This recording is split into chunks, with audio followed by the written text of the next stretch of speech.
Hello, and welcome to the What Inspires You podcast. My name is Paul. And I'm Brandon. Join us as we rediscover wonder through inspiring conversation. There's like weird Christmas religion or like Christmas ritual movies that it's like, well, it's Christmas time, so we have to watch The Elf every Christmas just because. Yeah, everyone hates it, but we got to watch it. Did I ever tell you the weird Christmas movie that my family watches? Like, this is the one movie everybody's going to find out now. It's not really a secret or anything. This is the one weird movie that my family watches. It's always something that it's not even related to Christmas. It is not related to Christmas at all. It is not a Christmas movie. Is it Surf's Up? No, well, we do like that movie, but it's not that one. Okay. There's a different movie that we weirdly watch for Christmas. Not every year, but like a lot of times. I would say we've been doing this for like 15 years. Wow.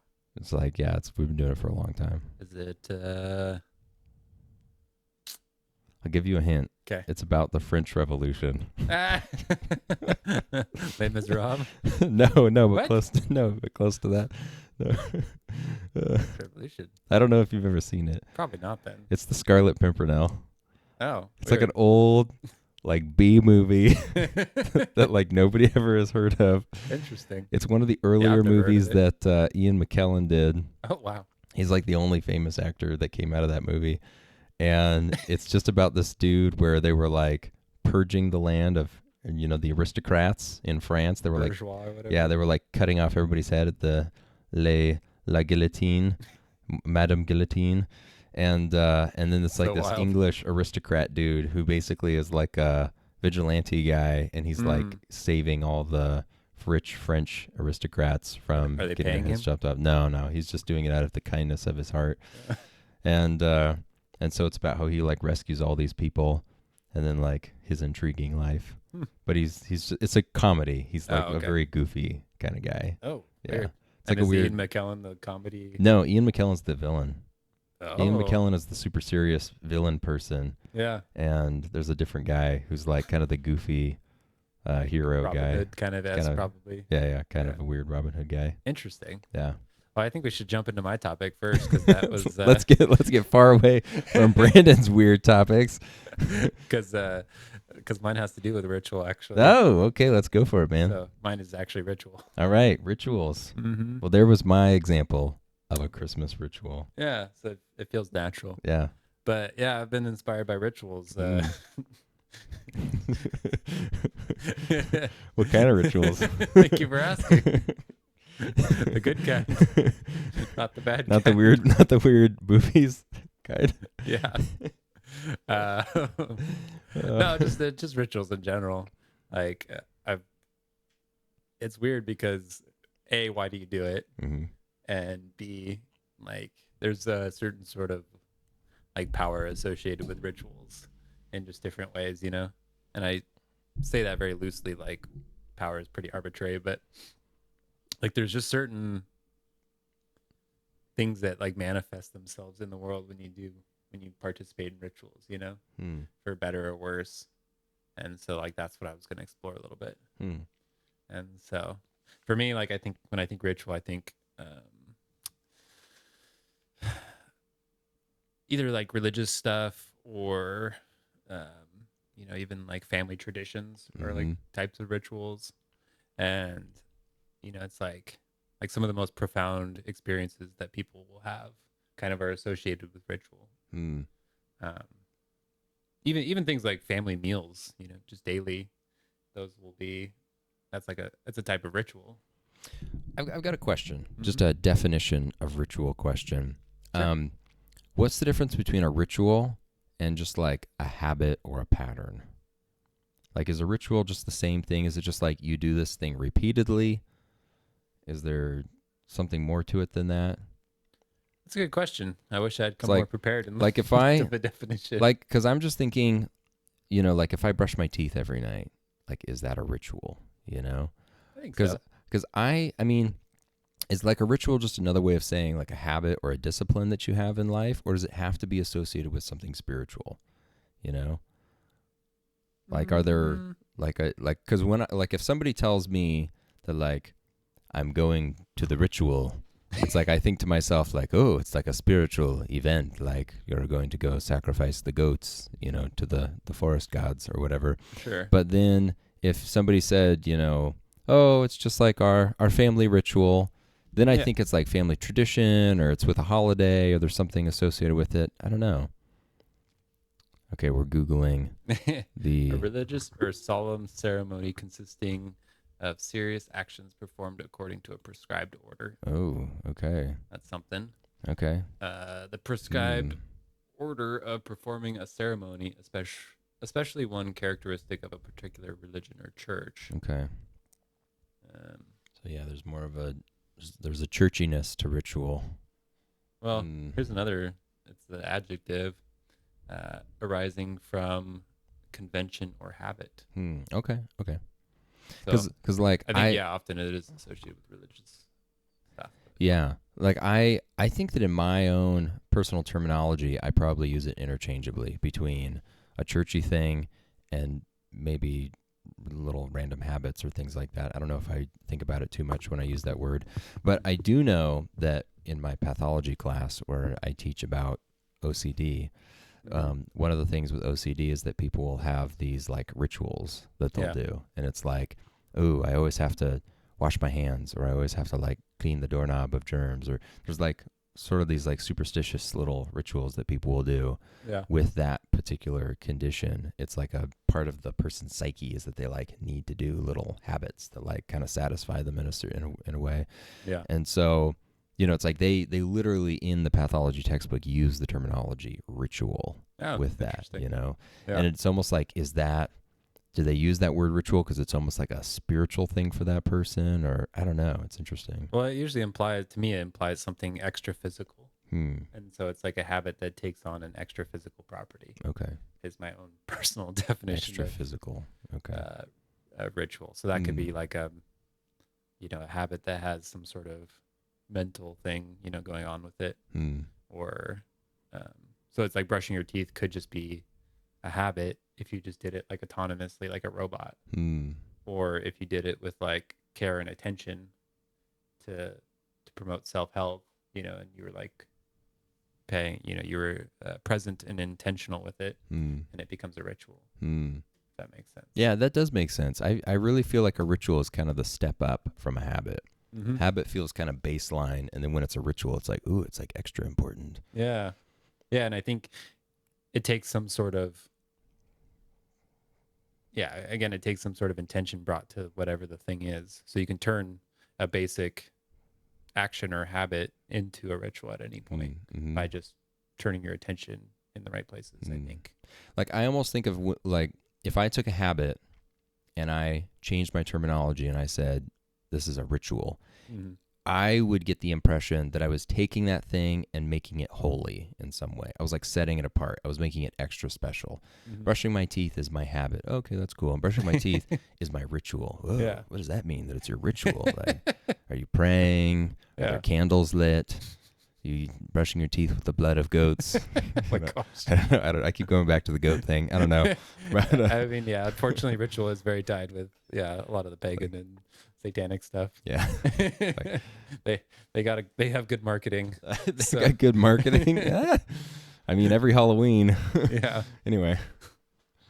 So what particularly about ritual is intriguing to you? Yeah. So I think I want to go over one more definition, or Okay. not even definition thing, but just the idea of breaking it down even a little bit further because I think there's even just like conscious habit and then unconscious habit. Okay. So it's like brushing your teeth might be a conscious thing. You have to like tell yourself to do it every day. Mm. But then other things, it's like, I think you especially figure this out once you're married. It's like there's things you do every day that you don't even realize you do until like someone else who lives with you points it out. And they're like, you do this every day or whatever, Yes. or like Yes. this habit. And so that's like more of an unconscious habit. Mm-hmm. And so I think that's even a step removed from ritual as Yeah. well. And so there's Yeah. almost like this chain of when you add more intention and consciousness to something, it becomes more ritualized. Yeah. And kind of like you said, setting it apart to make it like, the holiness aspect or and you can set it apart in multiple ways. You could do, you make time for it, or you um, give special attention to it, or you do perform certain actions around it, Mm-hmm. like that are extra. Mm-hmm. Will set it apart even further. So, um, so yeah, I think the idea of rituals, and your question was, what was your question? It's like what? Well, just what's interesting to you about Yeah, rituals? yeah. So I think for me, when you have those things that you're setting apart and paying extra attention to, it has a way of transforming your life in ways that are kind of beyond just like simple cause and effect Okay. of like the material world, Okay. if that makes sense. I don't know how it works, but I see people who participate in rituals um, consistently Mm-hmm. and make time for them and are aware that they are doing a ritual. I see those people having much greater insight, and I don't think wisdom's the right word, but they have Mm. like much more full like depth, I Okay. guess, to their experience Okay. of the world. And they have like much more like kind of coming in outside of just the natural world, if that makes sense, or Okay. just like the physical world. Could I Maybe. use the word focus? Maybe, yeah. Like Yeah, they've got more focus on what they're doing or something, or they definitely have I don't focus, know. but it's also like pulling in like spiritual elements Hmm.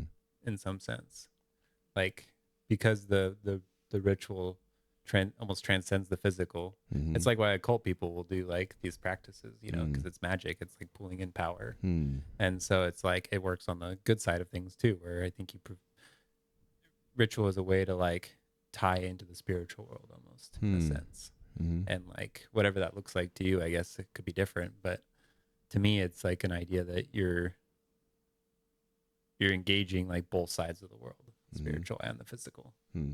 And so ritual is kind of the way to bridge that gap almost. Hmm. And so like I've been super inspired by Tolkien a little bit, as one is Mm-hmm. always, but couldn't go an episode without bringing up Nope. We can't go. Tolkien. Nope. Yeah. But him being a devout Catholic, he was going to mass like quite a few days a week, Mm-hmm. which is like pretty much in my mind one of the ultimate rituals, like liturgy. Mm. And so um as he's going, it's like I just imagine he's participating in these things that are like filling him up in his imagination in a weird sort of way. Mm. And so because you need a very rich life to be able to, like, as someone who writes very amateurishly, you need like a very rich life to be able to kind of express these really deep things about the world. Mm. And so to me, I see him getting a lot of his inspiration from his faith and stuff. Mm. And he always denied allegory and stuff, but I think there's a few letters I've read that, it's like, he's like, you can't get away from my Catholicism in my work. Mm. It's just a product of who I am, Mm. essentially, so he's like, he doesn't like the one-to-one allegory or the, you know, uh, comparison, but, it's like, it's a profoundly Christian work, Mm. in his things. So, yeah. So it's just the idea that, as he's participating in these rituals through the Catholic Church, he's getting, kind of this extra amount of insight into like higher things, I guess. Mm. And so, like, to me, that's what kind of feels like pretty interesting and inspiring about ritual. Mm. Is one of those things. Mm. And that's just one of the benefits. I think there's even other things where if you participate, you learn discipline, you learn, so there's like just kind of more subtle benefits as well. And even ritual in the context of community is interesting Mm. because as you participate in rituals with other people, it's like, it is a bonding thing. Mm. I, there's a, there's this girl that, like, so as I was doing like the classes or whatever, she asked like, why doesn't everyone, this is for like the Orthodox Church, she's like, why doesn't everyone pray like their own prayers during the service or whatever. It's like it's so structured and like corporate feeling. It's like there's no life in it. When everyone's just praying the same thing every week.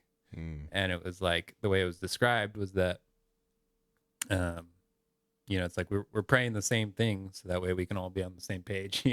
Mm. So like you're not having each person just pray their own little thing. You can do that at home if you want, but that's you could even do it at church, but that's not the point of church, for the in this context, Mm. in this like ritualized time. It's that you're all participating in the same kind of higher pattern, Mm. and because of that you're sharing in something bigger than yourself. Mm.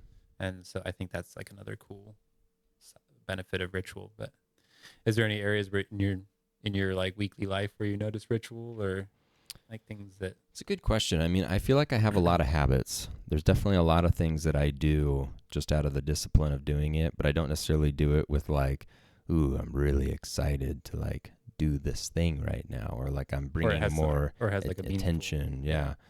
I don't know. I don't know if I have a lot of rituals. I guess one of my bigger rituals that I would say I do is oftentimes in the morning, if I wake up early enough, then I'll go walk around my neighborhood in a circle for like 20 minutes, and I'll try to get that sunrise, get my body moving, and I'll pray, and I'll just kind of pray for like everything I can think of in, however long it takes me to walk around. And I always do really enjoy that. That's like very refreshing. I feel good in the day. It wakes me up a little bit. Getting the sunlight, praying, thinking about God first thing in the morning. Yeah. I think that's a really great ritual. I look forward to it. It's like I wake up and it's like, oh, great, it's time to go on my walk, That's cool. I like that a lot. Yeah, because to me, that's like, that could just be a habit, but it's like you've made it meaningful or like you found meaning in it. Yeah. Yeah. Other habits like checking my email. I don't have any passion or heart behind that. I'm not like, ooh, spam. Deleted. Yeah. Yeah, totally. Washing dishes. Yeah. Yeah, I don't know. Interesting. Yeah. I wonder if it's, to me, I always think, is it a quest to make everything a ritual, or are some things better left as, just like habits or routine, Yeah. I never know the answer to that. Yeah, I don't know. I guess, yeah, I mean, I always err on the side of trying to make everything a ritual, Mm-hmm. Like I think you could even do that with dishes. It's like in a weird way. My wife wants me to make that a ritual. Those dishes are sacred. Well, like, and this is actually something I learned like quite well from Krista, was like, it's like if you're gonna do something, like make it special. It's like if you're gonna do dishes or whatever, it's like use the nice soap, that you really enjoy the scent of, so it like engages the senses. Use the right temperature of water, that your hands are gonna enjoy. It's like you can put on the song you like, and then it's like it becomes a ritual through those things. I do listen to a lot of podcasts when I wash dishes, and in the winter it's nice having the hot water on. Yeah, that is nice when it's cold and you're like, ooh, every part of me is cold, but then you like pour hot water on your hands. It's like, oh, this feels good. You're like, honey, is there any more dishes anywhere in the house? Yeah, I'm freezing. Quick, eat something so I can wash the dishes. Yeah. Yeah, things like that. Yeah. So yeah, it's I don't know. It is, I think that a very high form of ritual is in a religious context, but it can bleed over into many different ways or like different parts of life, I think. Okay. And so, yeah, the idea is to try to make everything in your life kind of that ritual or that sacred, I guess, maybe. I think it would be interesting to find things in your life that are habits or mannerisms that you may not even realize you're doing it, but to like become aware of, okay, what are weird things that I do? And when you start observing, you'll notice something, be aware that that's like a habit that you do, and then take that habit and think to yourself, how can I turn this into a ritual? How can I make this like a more sacred thing that I do in some way? Adding a religious component to it, just doing it with more excellence, higher quality, something like that, whatever it is, I think that would be an interesting like exercise to do. Yeah, because I think the opposite of ritual is kind of when you check out and you just do things like automatically. Yeah. And so it's like, I think the more of those things you have, like when your life goes by, you'd look back and you'd be like, where was I in my life? Yeah. You know? The apathy. Yeah. Go to sleep. Yeah. Yeah. You know, and it's like Uh, you could have like a year that was just like a blank spot in your mind, you know? It's Yeah. like, what did I do last year? You know? mm-hmm. And it's whereas like I think the richer your experience, the more you'd be like, oh yeah, like even if you were just doing dishes, you have like these funny little memories associated Mm. with those things. Or if you were doing, you know, laundry or whatever, like Mm. I don't know. I'm always reverting back to the most basic thing here, Mm. um, but yeah. So I think, yeah, for me, it's just I'm probably watching too much Pints with Aquinas, but Mm-hmm. like everyone he has on has been like some sort of exorcist Oh, really? or like or yeah, exorcist or like ex Satanist or like ex Wicca person, Ex-yogi. ex yogi, and so everyone's just like, you know, like all these things involve heavy ritual use, Yeah. and so it's just been making me more aware of prevalent those how prevalent people use patterns Mm. to enhance or yeah, like enhance their life in different ways. Yeah, man. And so it's for me, I've been trying to recognize in my own life what are the patterns that I, you know, willingly participate in. You know, are Yeah. they things that serve God in life, or are they, you know, things that kind of open the doors to other avenues, I guess, that I don't want in my head. Yeah. So There's a class for that. yeah. It's called Defense Against the Dark Arts. How many credits is it? I'll take it next semester. Maybe 7 credits. six credits. Right? Maybe North Idaho College will offer it next semester since they got to come up with a new plan to That's right. get funding. Yeah, that's right. Oh man. Start offering wizarding classes. Oh my gosh. That's hilarious. I got an alternative class structure you can take if you want. So yeah, that's yeah, I don't know. It's and it definitely humbles me because there's so many, like I'm so new to all this just ideas of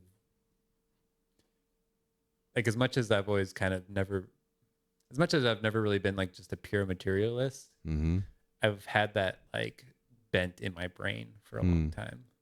And so it's like I'm not exactly a materialist. Like I always believe in extra stuff, but I've never experienced extra stuff, if that makes sense. Like Yeah. I've only my experience has been of the natural world primarily, and I've blocked out a lot of the other side. And so it's like now as I get older, like I'm trying to find the positive ways to integrate the other non-material sides of things to me. And so, yeah, but I don't know. Are there any like rituals that you look to outside in the world that you see and you're like, that's super cool? Or I don't know. I guess we've talked about things like the Olympics. That's kind of a ritual. Oh yeah. Like if it was like a non-religious. It could be religious too. Yeah. I mean, I feel like a lot of the Christian disciplines would be good ritual, you know, prayer, worship, reading the Bible, whether communal or isolated. I think those would all be good rituals. I don't know. Maybe if it was going to be something that was outside of a religious value, maybe I'd look at something more like a family tradition or ritual, or even some of like the holidays. I like a lot of the holiday kind of rituals that people have. You know, this is what we do for Thanksgiving. This is, grandma always makes this dish every year for the, you know, that time or whatever. Or like, you know, as it's coming into fall right now, you know, my wife and I are talking about all the little things that we want to do just because it's fall. Like, it'd be really fun to like get into the sauna, go to the hot springs. You know, it's time to pull out all the tea that we really like. That's all warm tea. Let's make all the soups. Yeah. Soup time. You know, it's like all the weird little things that just are more enjoyable in the fall. Yeah. We want all the apple, cinnamon, pumpkin. You know, it's like all that stuff, all those flavors. We want them all now. You know? Yeah. Just like welcoming all back into your life, like old friends, you know. Yeah. Oh, pumpkins. I've missed you. Right? Yeah. Yeah, it is kind of funny. You like build up almost a nostalgia around those things, you know, through ritual. Yeah. And it's like, yeah, it is like Yeah, I like that. Huh. Interesting. Mm-hmm. Do you have any good family rituals? Well, the Scarlet Pimpernel. Yeah. Um, yeah, I mean, there's like things that my mom will make, cooking, movies that we'll watch. Um, I don't know. Do we play any games that are like rituals? I don't know if we have any like ritual games that we'll play. Hmm. I don't know. Well, our rituals have like changed over the years. You know, I think when I was younger, there were different rituals than now when I'm an adult. Mm. And I think another thing that's interesting is that now that I'm married, there's rituals that I'm making with my wife that are like our rituals. Like my family didn't used to do this, her family didn't do this. It's like our thing that we do. I guess, you yeah, know? that's like, I guess most people in that case call them traditions, huh? Yeah, traditions, Yeah. rituals. Which I guess traditions maybe like the broad term, and then rituals like what the tradition entails, like the actual acting out of the tradition, maybe. Yeah. Hmm. How do you decide what to come up with as like a tradition or a ritual for you guys? It's a good question. I mean, it has to have some level of like enjoyment or significance, I would say. There has to be, it's like we enjoy going to the hot springs. Mm-hmm. I think also it has to feel like something that we wouldn't do just any time, you know. It's not like it's not like something that you would just go and do any time of the year. It's like this is a thing that we specifically do in the fall. So it's like it's a fall ritual. Has to be like a little bit scarce or something. Yeah, almost. it's like there isn't we can't just do this any time of year. Like we got to do this with the season, or with the holiday or whatever, It's yeah. yeah. And that's kind of I guess probably even the holy idea of like being set apart. It's like it has to be something that's a little bit out of reach, or Like in the summer, we want to go jump in the lake because we're really not going to do that in the winter or the fall. Yeah. It's like, we need to jump in the lake as much as we can, person. Yeah, which I am a little bit of a crazy person. But then, then in the fall, there's like foods you want to eat. Then in the winter, it's like, we got to go skiing because, you can only go skiing in the fall or in the winter, I mean to say, it's like when the snow is here, Mm-hmm. So, there's the seasons bring special rituals that you want to do with each season. Yeah. Yeah. That's cool. You sound very pagan. No, it's not very pagan. I don't know. I'm just kidding. Yeah. Yeah. We also slaughter our neighbor's oxen without them knowing. We dance around it. No, I don't know. None of our neighbors have oxen. Otherwise, we would. I would hope not. Live in an apartment complex. Someone just keeps their oxen on the volleyball court in the center. Oh, man. I don't know. This is my ranch land now. Yeah. All right. Well, that's, I think, as much as I need to get into. Yeah, man. For now. Yeah. Maybe we'll go ritual part 2 at some point. We'll talk about the next ritual in a year from now on the full moon. Exactly. Yes. Perfect way to tie it in, dude. Yes. All right. Let's go to part 2, Brandon's inspiration. That's right. Part 2.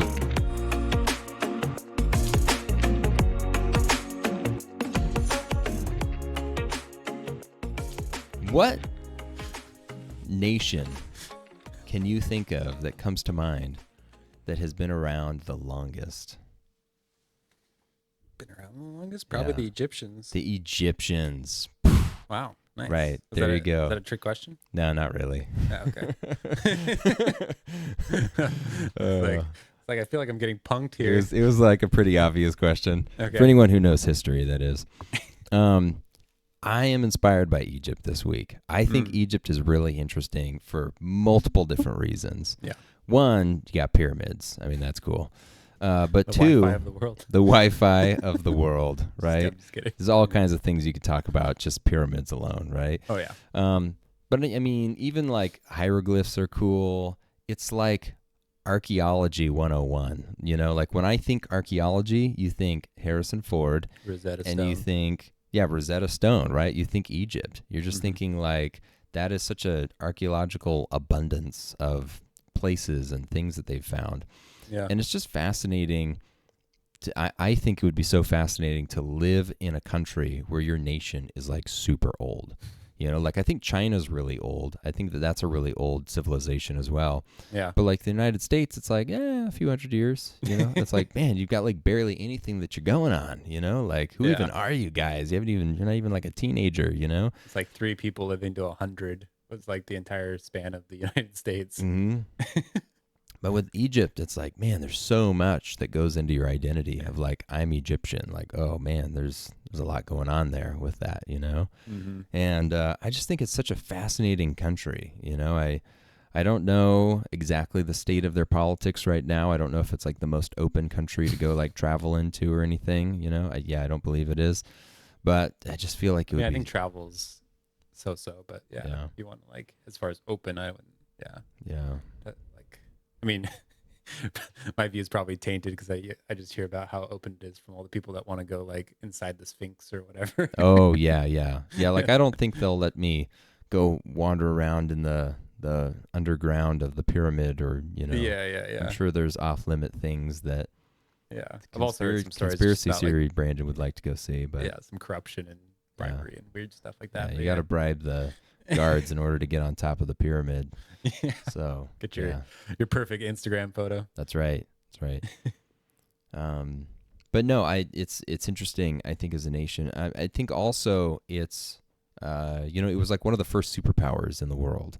You know, like I think there was ancient Babylon that was a superpower, but I think even before them, Egypt was like one of the first big like superpower nations. Yeah, It was like we are the most powerful civilization that's kind of got it together. You know, over all the other random little tribes or groups or whatever. yeah, So it's fascinating because of that. You know, I think there's so much culture and history that has been spread throughout all the rest of the world that's come out of Egypt, and I think it's Yeah. such a fascinating country. You know, it's always kind of represented this place where like knowledge lives, or Mm, you know, the idea of, you know, old religion is like very central to, especially like pagan religion is like very central to Egypt. mm, Like most of the like central Egyptian myths are kind of what a lot of like pagan religion based itself off of. mm, Even like Roman stuff is all based off Egyptians, mm, which I don't like. I that blew my mind when I figured that up. Figured that out. Like, you know, like Hermes is basically the god Thoth, mhm, the god of like the messenger god or the wisdom god or whatever. And so it's like basically people have just been reskinning all their religions, like, or yeah, reskinning a lot of these like religions with, you know, cultural relevant characters, but it's all kind of based in a lot of Egyptian mm, myth, which is pretty fascinating. mm. Yeah. Yeah. Yeah. You know, I think another interesting thing, like, it always seems weird when I say this. Egypt is in Africa, because like Seems like Middle Eastern I would, country. yeah, I always think it's in the Middle East. I always look at Egypt and it's like, oh, that's like a Middle Eastern country, you know. And Yeah. when you read about it in history, and I mean even today a lot, Mm-hmm. it's interacting with Middle Eastern religions and Middle Eastern geopolitics and whatnot. Yeah. You know, I think the divide of the Sahara Desert almost makes it not interact with other African countries as much. Yeah. You know, there's kind of like the mid-southern Africa. Then there's like the Sahara Desert, which is a whole other sort of category. And We then should talk there's- about that someday. Yeah, we should talk about that. That would be interesting. Yeah. Yeah. Yeah. But yeah, it's like this like almost wall, you know, that kind of like separates a lot Yeah. of that. Yeah. Yeah.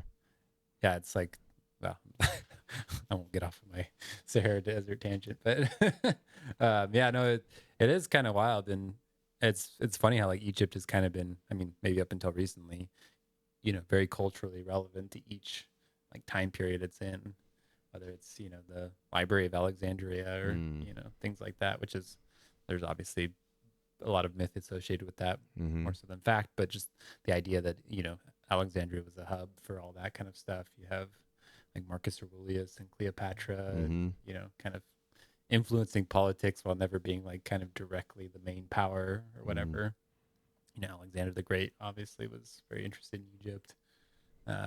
Ptolemy dynasty. Mhm. Yeah, I know. So many interesting things, how it changed. You know, I mean, well, I think that's also another interesting thing, too, is how other nations came and conquered Egypt, but it always stayed Egypt. Yeah. It's not like Egypt just disappeared. Because sometimes there's like an ancient civilization and then it gets conquered. You know, it's like Babylon. Yeah. It's conquered and it's like, I guess it's like Iraq now or Persia or something. It's like, I don't know, whatever it is now. It's like it's Yeah. kind of lost. Kind But of Iraq. Egypt Yeah. is like it's always been Egypt. Yeah. Like still Egypt today. Yeah. So it's same name, same country, like same place. Do you You think know, that's just because they have a pyramid? maybe the pyramids like bind them together. Yeah. I don't know. It is kind of like in the Western mind, probably a very prominent symbol for Egypt, you know? Yeah, Like, where's Egypt? I don't know, wherever there's a pyramid, yeah. you know? And the pyramid is I don't know Yeah. something like that. It's like, or the Nile, maybe. They have like very strong cultural identifiers, maybe is what it Mm-hmm. is. Or like the idea of a pharaoh is like a very, like, easy to latch on to idea, I guess. Mm-hmm. And so they have like all these kind of very strong cultural markers that, like, maybe because they were the first to do it or something, you know, or Yeah. like maybe it was the first discovered, but yeah, Mm. like because they have these like really strong landmarks, you can be like point to them as like the first or like the Mm. or whatever. Yeah. Because if you say pyramid, you don't really think of like central Mexico, even though there's like Right. probably more pyramids in South America than there are, you know, in the Middle East or Yeah. Africa. Mm-hmm. And so, yeah, Mm. just kind of trippy. So, I mean, it's interesting to think about living in a place where you've got, I don't know, 4,000 years of history to your nation, you know? I mean, I feel, Depends who you ask. well, If yeah. you ask Graham Hancock, Yeah, it's if you a ask lot me. Yeah. longer. Yeah. Right. Well, I just think, you know, like identifying in the United States and looking at like, okay, I'm American, you know, I'm a citizen of the United States. So my like national identity country Mhm. has only been around for like a few hundred years. Yeah. And like that's the history of my sort of identity with my nation, you know? Well, and the weird thing with that, just a little tangent, is like even if you're, you know, like children of an immigrant or something, it's like your history might not even be more than 2 generations. Mm. Like most of my grandparents are like from Europe. Mm. So it's like, I don't even have like cultural roots to America necessarily. Yeah. You know, it's like my dad grew up in America, but that was it, you know, Mm-hmm. and my mom did.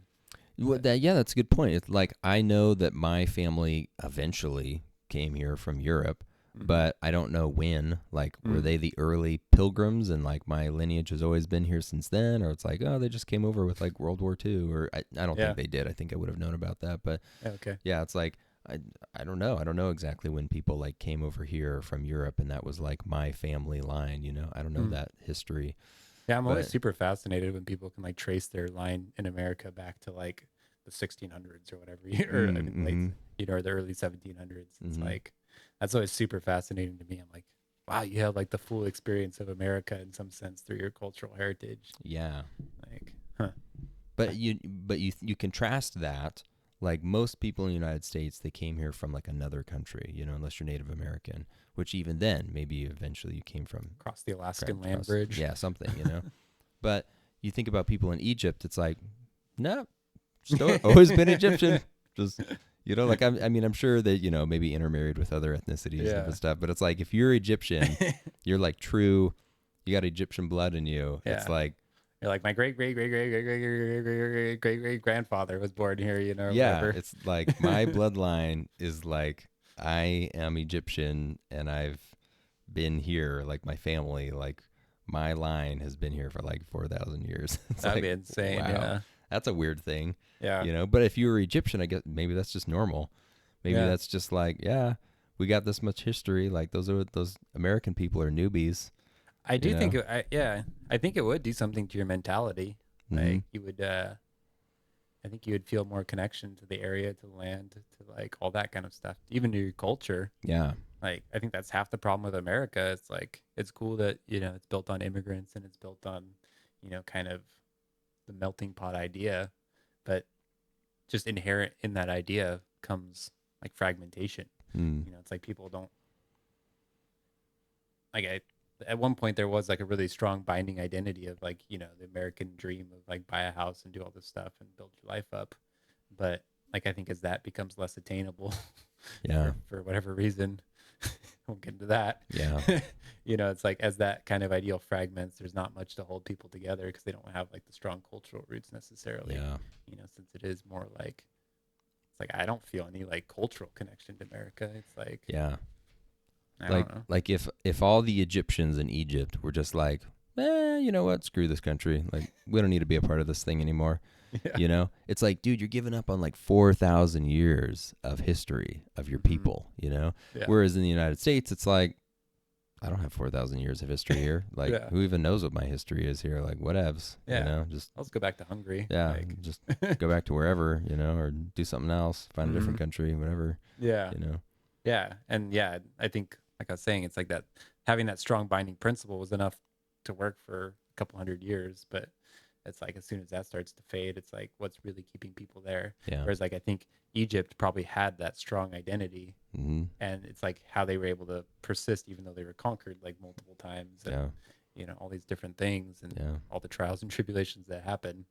It's like because of whatever, you know, that probably just the amount of time, honestly, Mm. in that land. It's like they're never going to leave that land, probably. I know. I can't imagine anybody else coming in there and being like, "See you later, Egyptians. Go move somewhere else." And now it's just like someone else lives And they're there. just like cool with it. You They're know? just yeah, Yeah. Like I can't think of that. Yeah. That'd be so weird to me. Well, it kind of the same thing happens with Israel, you know, where it's like Yeah.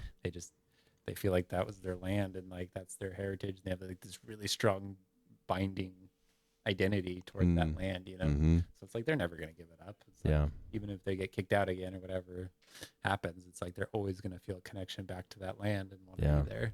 Yeah. And so, Yeah. And see, I think that that's inspiring. That's like a type of cultural heritage, history that like I just have no context for, yeah, you know, in being American over here, you know. And it's just Yeah. so interesting to think don't of want to that. be back in Santa Barbara, dude. I don't feel like that's not like a 4,000-year-old bloodline heritage of my family. Yeah. Nice beach, man. Yeah, the beaches were nice. That's cool. I wonder if Egypt has nice beaches. I I don't know. think decent. Yeah, maybe. Yeah, I don't it's a know. little toasty. Yeah, probably toasty. Too many alligators. Yeah. Too many Crocodiles. crocodiles. Yeah. But yeah, I know, right? Yeah, it's like maybe if your family had been in Santa Barbara for 4,000 years, you wouldn't have left. I mean, I had 4 generations of my family there, you know, That's crazy. from my great grandmas on both sides Oh, lived wow. and died there. Hmm. So I definitely felt like I had some lineage there, which made me feel like I didn't want to move away. But Interesting. I don't think it was, you know, as strong as, you know, people in Egypt would have to their land, you know. Yeah. So yeah, it is Yeah, interesting. because like, what if your family like owned like multiple businesses and restaurants in like Santa Barbara? Maybe I would have stayed, you know. It would probably feel like You know? harder to leave. You know? Yeah. Yeah. It's like this is my grandpa's shop that I go into and hang Yeah. out in, and this is like where Yeah. you know whatever. This was my great great grandpa's pyramid that he Yeah. built. I'm never gonna leave it. Yeah. Yeah.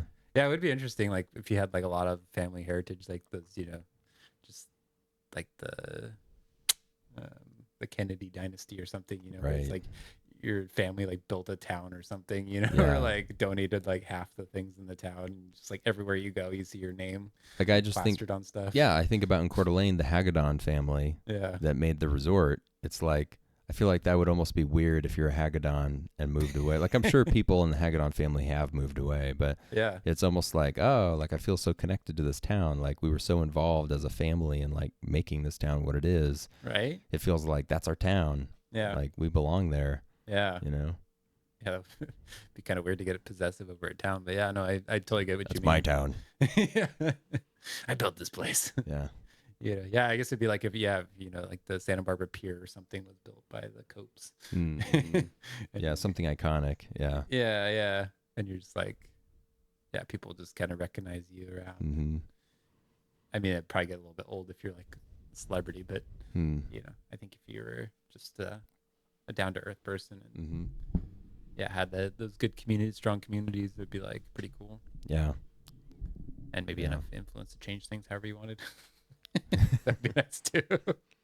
Let the laws be as I say, because I'm me. Because I know the mayor. Yes, master. Yeah. Yeah. Well, okay. So another interesting thing kind of on that line with Egypt is that there's just so many iconic monuments there. Mm. You know, I mean, just even the Nile feels iconic. The, you know, pyramids, the Sphinx, I love You the word know. iconic now. iconic. You like the word icon? Yeah. I'm glad you picked up on that. Yeah. Yeah. Iconic is a good word. One of these days, we'll have to do inspiration based on the religious symbolism found within the Halo video game series. Okay. They have all these like prophets and the Yeah. false prophets. It's like they have all this like The weird covenant. religious value to Yeah. everything. Yeah, the There's covenant. a lot of like strange kind of religious like crossover symbolism There really in is, that. yeah. Anyway, that's a whole nother thing. So back to pyramids. Yeah. Yeah, the pyramids. Yeah, I mean that's so interesting. Like I think in the United States we have a lot of like natural, national Mhm. parks. You got the Grand Canyon and Yosemite and I mean we've got the Statue of Liberty. I mean there's some Mount cool things like that. Rushmore. Mount Rushmore. There's some like man-made monuments that are really cool. But it's like how do you compare that to like the pyramids? I mean it's just a whole different level. Yeah. And so old and ancient. It's like throughout all of history, people have been like, yeah, the pyramids, like we know about that, And that was after people were You like know? stealing stones and carving Yeah. bits out of them and stuff. Right? Like, Yeah. It's crazy. I mean, I just think about how like Napoleon, literally conquered all the way around Europe and then down. So, and he was like, I really want to go see the pyramids, and just like went down and like conquered the Middle East Mm. because he wanted to like go check out the pyramid. I mean, other reasons too, but it's like, it's like, wow, even that dude was checking out this thing. It's Yeah. just old stuff that like have always been famous. Yeah. Yeah. Throughout history, it's Yeah. like, there's certain things that have drawn people to whatever. Even crushing up mummies and drinking the powder. Yeah. Mummy powder. Yeah. People used to like grind up certain different parts, like if your foot was sore or whatever. And I think it was probably a wealthier person thing, but dude, if your foot was sore, you'd grind up a mummy foot and then drink it to revitalize your Smoke foot. a mummy cigar. Yeah. Well, yeah. Wrapped in mummy wrappings. It had to be the certain part that was like the ailment in your, so if your head was, Oh. whatever. So it's like you're absorbing their head into your head kind of thing. Oh, a that's little bit. extra creepy. Yeah, right? Yeah. That's a ritual. Yeah, I'm sure it is. That's a dark ritual. So, yeah, it's like, which is weird because it's like, is that cannibalism at that point? Yeah, right? That might like be they're- weird. That might be weird They're dead cannibalism. and like basically mummified. Like and old. necro cannibalism. Yeah. So I'm pretty sure I know a band with that name. As soon as you use the word necro in there, it gets real weird. Yeah, it really does. No necro. I don't want that. Yeah. But yeah, they have a lot of iconic stuff for sure. Hmm. And The Eye of Horus. Mhm. Yeah. It's like created a whole makeup style. Yeah, sphinxes are like a weird thing. Sphinxes. Yep. Yeah, Cats. Into the cat things. it's pretty iconic. Everybody wants a cat now. Yeah. I know.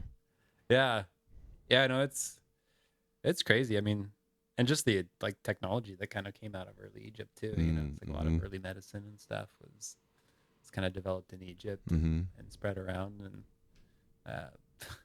this is totally unconfirmed and quite possibly a conspiracy theory. Okay, I'm ready for it.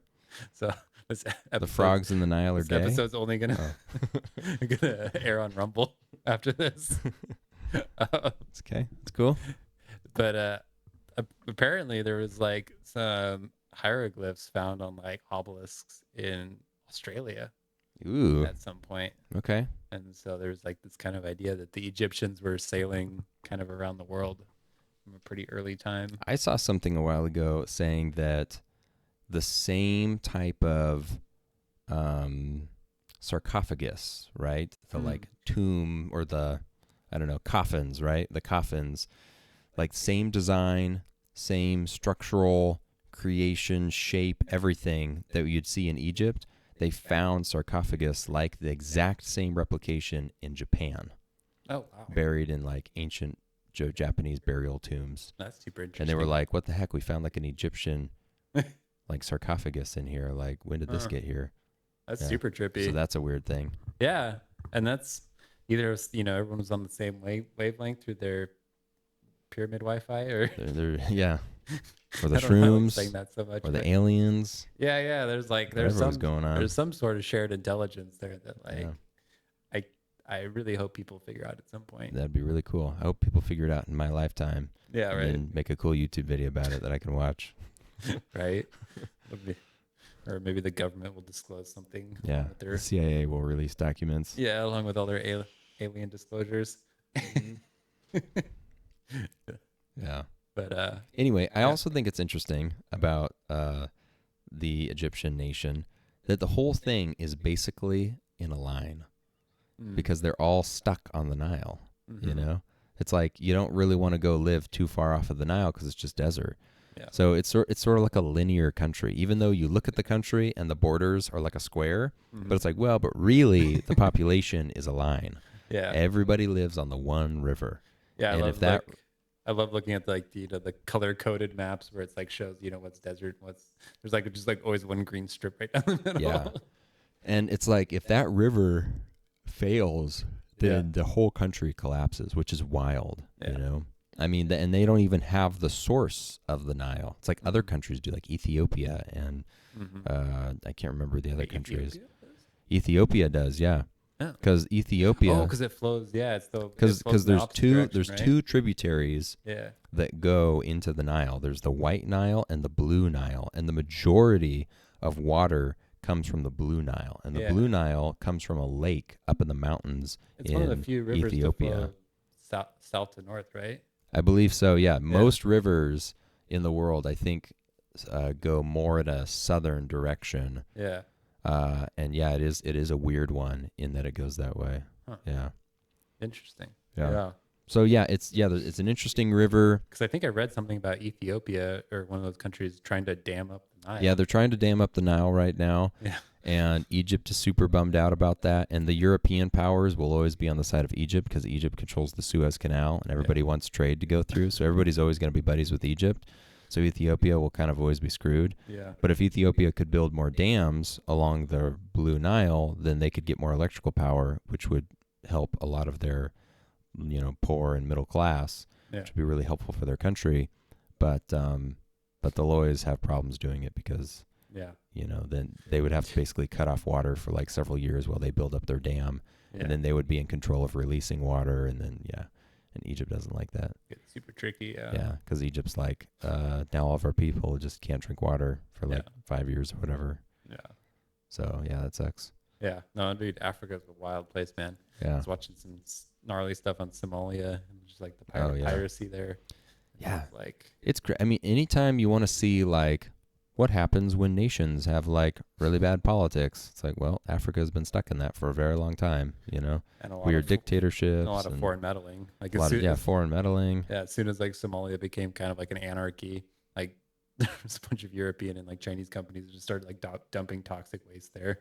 Because Wow. It just became like just bribed people to like dump stuff there, and then all like the fishermen from like other areas just moved into their waters. And so like the Somali pirates kind of like started as a response to like trying to police their oceans. Wow. And then they like saw it was working, so all these like cartels started up that basically like took over policing the oceans, and then just they started extorting cruise ships and Yeah. cargo ships and stuff. But Yeah. super trippy. The disruption of or just complete disorganization of like Africa as a continent is pretty wild. Yeah, That's a whole nother thing. and probably not less inspiring.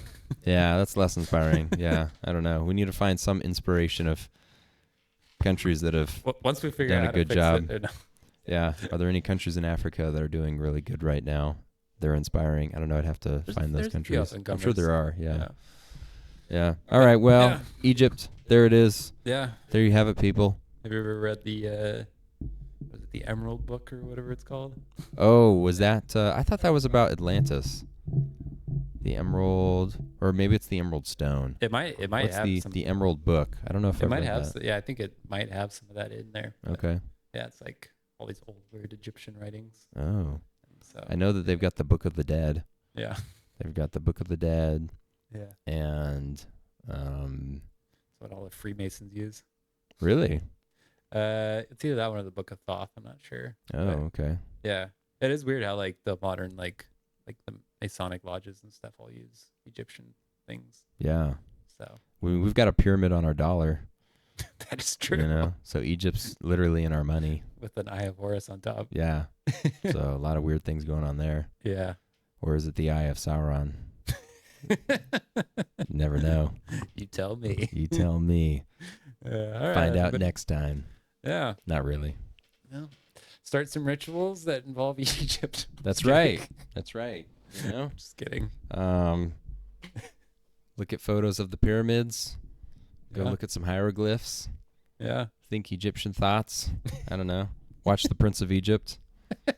And For the true cultural experience. for the true cultural experience, the Disney-made cultural experience. Got good music, you know. It's not to like. And Oh my gosh. do a ritual, you know. Yeah, make it your ritual to watch Prince of Egypt. That's probably the best thing you can do. That's right. That's right. That's the only takeaway that's even slightly positive. Every from this. Hanukkah. Every what? I said every Oh my Hanukkah. gosh. It's not related to Hanukkah. All All right. All right. I got to cut myself off quick. Get him out of All here. right. Stop watching. Stop listening now. It's over. Thank you so much.